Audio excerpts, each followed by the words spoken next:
Eh bien là, en fait, madame, on va être rendu au début du mois de mars pour les rendez-vous. Avant même l'ouverture du cabinet, il y a déjà 1 mois de délai.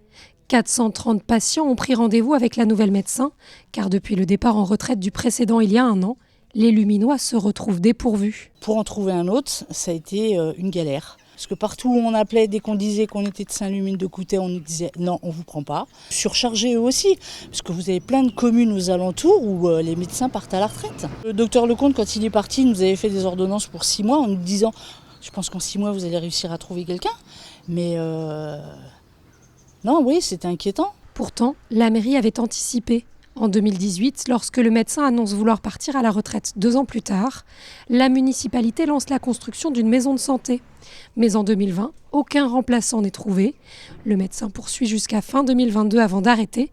Un collectif d'habitants décide alors de rendre leurs problématiques visibles en affichant des banderoles. On s'est dit, si on le fait, il faut le faire rapidement, avant les vacances d'été, et les mettre sur des points stratégiques. Les 2 banderoles ont été installées à l'aller au retour sur le territoire de Saint-Philbert-de-Grandlieu, la 2 fois 2 voies pour aller sur la Marne et Machecoul. La mairie multiplie les initiatives, annonce dans la revue des médecins généralistes, affiche à la fac de médecine et démarche auprès des institutions.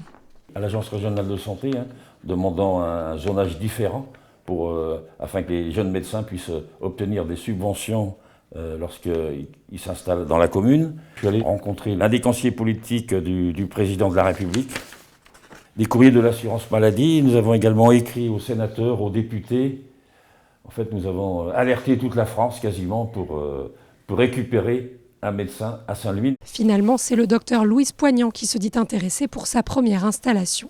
Il y a quand même un pôle santé, donc avec d'autres professionnels paramédicaux. Les locaux sont quand même clairement très très agréables, ils sont tout neufs, ils ont été bien pensés. Et tout ça pour un loyer qui est quand même très modéré. La municipalité fait un gros geste puisque je n'ai que 500 € de loyer mensuel. Et la maison de santé compte également un 2e cabinet de médecins qui devrait être pourvu en septembre prochain.